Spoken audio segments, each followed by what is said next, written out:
Hey, everybody out there. My name is Sherra Edgar. I'm a member of the Bible Nerds team, and I do a little bit of ministry through word, either in speaking or writing as well on the side. So when Carrie started talking about this idea about telling the story of the Nativity through our favorite characters or our favorite aspects about the Nativity, I got so excited. I love Christmas.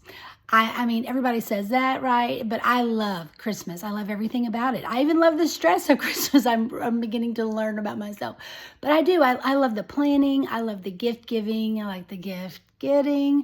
I like the wrapping. I like, planning the menu for the meal. I love it. And I think part of it is because I just feel like this is Jesus' birthday and he deserves like a big shebang. And so I'm all about Christmas.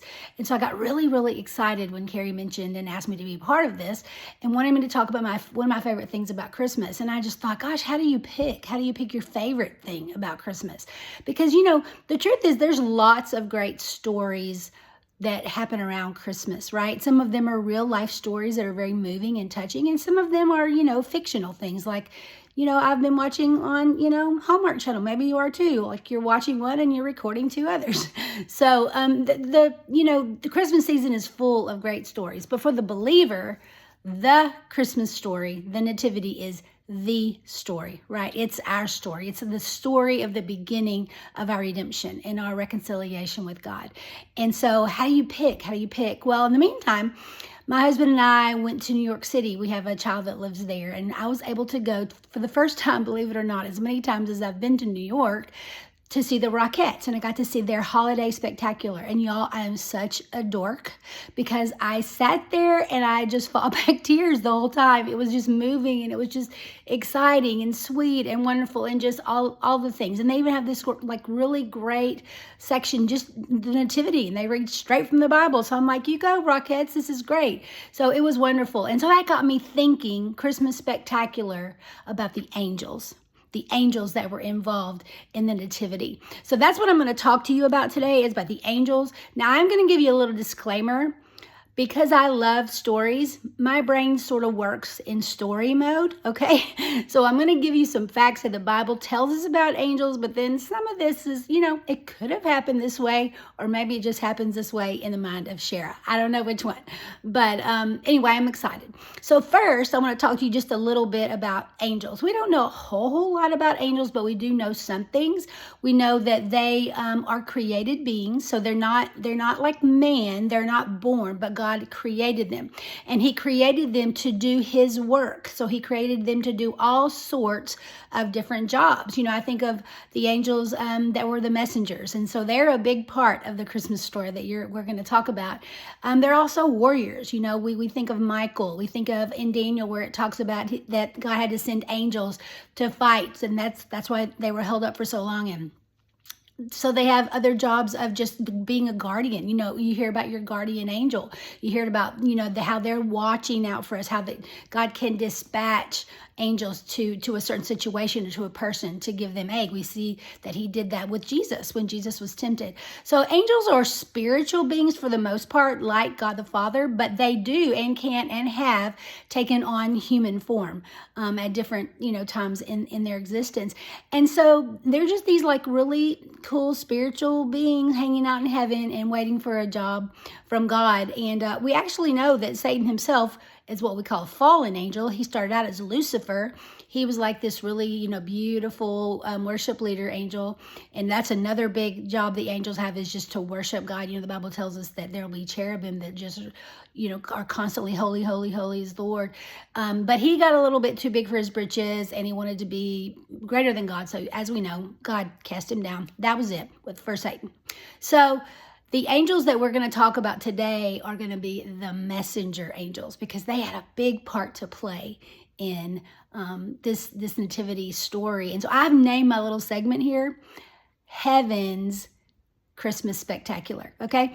So the way that I think it could have happened, right, is that, so the angels are all up in heaven and they're just kind of, doing whatever God asked them to do. They're full of love for God, for their creator. And so they just live to serve him. But, there's got to be some downtime, right? So I figured that the angels, when they're having some downtime, they just kind of get to, look over the horizon and see kind of what's going on down here. And it might go something like this. In the break room, you've got your two angels sitting around talking, and maybe they're like, hey, did you see that poor little Sherra Edgar down there again today? Man, she cannot get her act together, poor little thing. And the other angel might say, yeah, but the boss, he has a really soft spot for her. She's going to make it. She's going to be okay. And the other one was like, well, the boss has a soft spot for all of them. And then the other angel might say, yeah, well, that's why any of them make it. And so, they kind of get to see what's going on in our lives. And also, because we know that the angels were already present with God, we don't have a like a specific time during the creation story where they were created. And so one of the feelings out there with the scholars is that they've just kind of always been like God's always been, which means that they knew Jesus, right? They knew Jesus before he came to earth. And so they knew him. They knew who he was. They knew he was God's son. They knew he was God. They knew that he was somebody really special. And so all of a sudden, they start talking in heaven about that Jesus is going to come to earth, right? Jesus is going to be born as a baby, come to earth. And while they definitely were not involved in the decision making, or maybe they didn't even understand the whole concept, they knew that this was a big deal, right? They knew that if God the Father was sending his son to be a human, that's a big deal. And so again, you have this conversation possibly between these two angels like, well, did you hear that, Jesus is going to earth? And the other one's like, what? God's going to earth? No, not God. Jesus is going to earth. But Jesus is God. Yeah, I know, but I'm just saying Jesus is going to be born like a baby. Wait, like a human baby? Like the one that cries all the time? Yeah, like human baby. Why? Well, I don't know why, but the boss has always got a great plan and he's got it all figured out, so it'll all be fine. You're right. His ways are higher than our ways. Yep, we get it.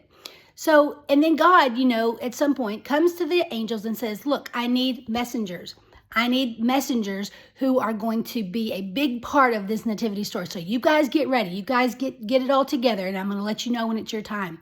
So they're working hard. They're, trying to figure out exactly what to say and how to say it. And God's going to let them know, of course, the words to say. But, I don't know, kind of like like a little, acting out maybe. I don't know. Remember, this is just the mind of Sherra, okay?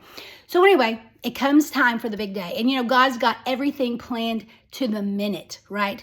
He's got the whole census. He's got Joseph and Mary traveling to Bethlehem. And, we've already seen some busy messengers and angels. We've already seen Gabriel come to Elizabeth and Zechariah. We've seen Gabriel go to Mary. We've seen Gabriel go to Joseph in a dream. So they've already been busy, right? They've already had a big part in this whole story.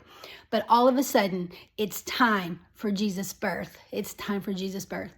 And so I just picture it as God running in there and saying, okay, you guys are on in 5 minutes. Are you ready? We're ready, boss. We've got it. We're ready to go. All right, 5 minutes, be ready.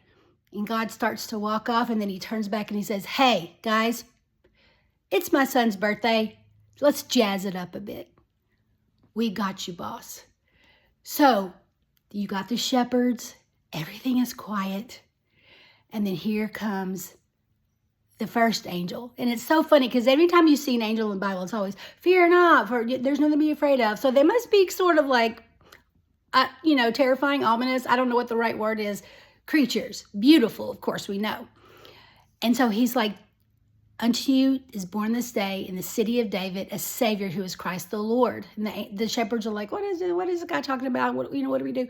And all of a sudden, the Bible tells us that with that angel, there was a host of angels.